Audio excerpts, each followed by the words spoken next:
Hi parents, my name is Harinda and this is Harindad. Today is week 13 and what we're going to do is we're actually going to try to cover a few things. The first is to go through the symptoms that we have seen some changes with. The second is with regards to the appointments. There's actually some organization that needs to go about that. Then we want to talk and cover quickly a few of the products that we actually bought in this period. And finally, one of the things that we definitely want to talk about are the administration. This is super important because it's some of the legal stuff that you'll need to take care of as parents. So let's get started. Let's start by talking about the symptoms. What we've noticed is in week 13, there really isn't much of a change. And this is a little bit unfortunate because a lot of people say that the first trimester is the hardest period. But in reality, it's actually not really that scientific. Sometimes those symptoms can last throughout pregnancy. Hopefully it doesn't for any of you parents out there. But what we've noticed is there really isn't much of a change that's going on. However, we did notice two things that did change. Leanne no longer has an issue with the sense of smell, so she doesn't feel like she keeps smelling rotten food, which was really annoying for her because, you can imagine every single time that you're building appetite or you need to make sure you eat, all of a sudden you get the smell of rotten food and that's not going to help you actually make sure that you keep the nutrients down. The second thing that we also noticed is that her insomnia I don't want to say cured, it's gone away. So she's able to sleep through the night. There isn't any more issue on that side. However, she's still feeling a lot of the ligament pain. She's still going through a lot of the headaches and some of those other symptoms that we covered in the last video. And unfortunately, those things, from what I understand, will sort of start dropping off eventually. There is one thing that I have heard with regards to the nausea. Unfortunately, Leanne is still feeling the nausea. But one of the things that you will notice is apparently all of a sudden one day you wake up and it's gone. This is something that a lot of parents that we've spoken to have told us repeatedly. And so we are really looking forward to that day. Okay, so past the symptoms, let's also talk about the appointments. During the 12-week appointment with your OBGYN, one of the things that they'll do is they'll go through with an ultrasound into some more details. So of course you get a chance to hear the heartbeat. You'll also have a chance to actually see the different limbs of the baby, and depending on how the baby is turned or rotated, you'll actually get a chance to even see a 3D scan if your OBGYN has this technology to be able to visualize the face. It's something really incredible, I have to say. For us, it's such a humbling experience to be able to actually see a baby that is inside Leanne. Now, with regards to appointments in general, if I were to zoom out, the first thing that I would recommend typically is that a lot of parents that are hoping to get pregnant, they should generally go and see a doctor, whether it's an OBGYN or not, just to make sure that everything is relatively speaking in check. The moment you have conceived a child, that means you've done a pregnancy test, it came positive, and so now you know you are pregnant. Essentially, what you should do is you should schedule an appointment with your OBGYN. That means you need to find one that you think you would like. Make sure that you actually also have a thought about what you like. You also want to make sure that you're really comfortable with them. That means that you get a good vibe with them, that they are able to communicate in such a way that you understand what's going on. And the reason for that is because they're going to actually be the ones to guide you through this process from a medical perspective. Make sure that you are happy with all of those elements, that you feel comfortable and you can be honest with them because you definitely don't want to be keeping anything from them. You'll also, after that, have the 12-week appointment, which we just completed, and it was unbelievable. We have photos of our baby. We were able to listen to the heartbeat, and it's really heartwarming to be able to actually see and hear your own baby. Then afterwards, what happens is you will actually have a 20-week appointment. So this is a really detailed scan. We'll talk about the 20-week scan once we have actually completed ours, so we can actually give you a relay of what we went through and what are the things that we observed. Now, regularly speaking, what we've been told is that you should be visiting your OBGYN about once a month until you actually get to the last month. In the last month, you'll be seeing your OBGYN about once a week until such time that you're giving birth. That's a sense of the appointments that you would have to actually have. There's a sensitive topic a little bit about the vaccine now that we're in COVID times. This is something that actually depends a little bit on the country you live in and the doctor's recommendations. What I understand in North America, so in Canada and the US, a lot of pregnant moms are actually getting the vaccine. What is being said is that the antibodies are actually being carried through to the baby, including during breastfeeding. This is, of course, a positive thing. However, the guidance from countries, for example, in Europe, is that pregnant moms are not allowed to get the vaccine, but they are allowed to get the vaccine right after they have given birth. Check in with your doctor, with your OBGYN. They'll be able to give you the relevant guidance and then see whether that sits well with you. If not, try to find an alternative. So the third thing I want to cover today is the products to buy right? So there's one recommendation that I absolutely have to make, and that is the pregnancy pillow.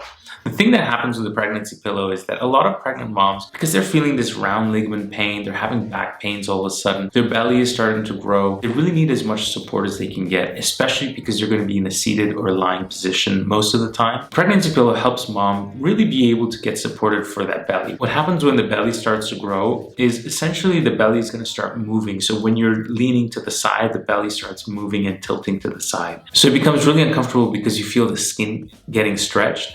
Being able to wedge something underneath the belly to be able to support and hold it up, this is a really nice feeling so that you don't feel that skin stretch. Now, a lot of other pregnant moms, they actually want to be able to have it so that they can hug it or they can actually lie around, and it just basically helps them get propped up. And so for all of these different reasons, a pregnancy pillow is a really great alternative to be able to help mom. Now, pregnancy pillows come in all shapes, sizes, and colors. One of the things that was really confusing for us is if you read the reviews, everybody recommends every pillow. So one of the things that I would say is try to test and see which one fits best for your needs, because one of the things that you want to make sure is that mom is comfortable, right? One of the ones that we ended up getting are these really long U-shaped pillows.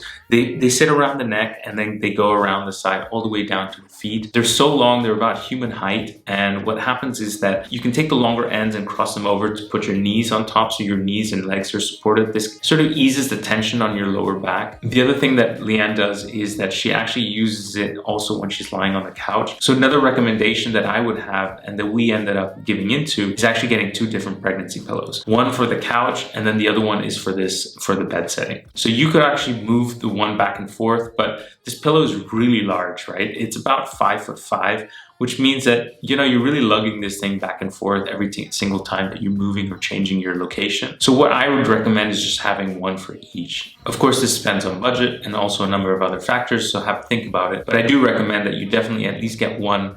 Mom will be really thankful for it. The fourth thing that I wanted to cover is administration. Now, the thing is that administration differs a great deal between the countries and citizenships that you may hold. Let me start by some of the basics. One is you really need to think of the citizenship of your baby. This is a very simple process if you are living in the country where you are a citizen and you have all your documentation and administration taken care of in that one location. It's just an additional process that you would just tack on to everything that you do normally. However, if you are an expat like we are and we live in a different country from our citizenships, Leanne is a Dutch citizen, I am a Canadian citizen, and so we actually live in Germany at the moment. We have to actually take care of a number of other things. What that really means is that we have to contact our respective embassies to understand what is the process of giving our citizenship over to our baby. And it turns out that in Canada, it takes a longer period of time. It takes up to 1.5 years. There are temporary passports that you can use for travel if it is urgent in that time period. What we ended up realizing is that when we contacted the Dutch embassy, it's actually quite easy. The paperwork that's required is quite minimal. So one of the things that we have to do is we have to travel to the embassy. We don't live in the capital of Germany, in Berlin. So we have to organize our travel during COVID times, which is a little bit inconvenient. And the thing is, you have to bring your baby with you and take passport pictures. And we'll talk about that in probably more detail in the future when we go through the process. But one of the things that you want to make sure is that you actually know what the process is. Make sure you have that documentation in line, because the hospital will issue a birth certificate, and that birth certificate is going to be required for a number of different things. Please make sure that you get multiple copies of that birth certificate.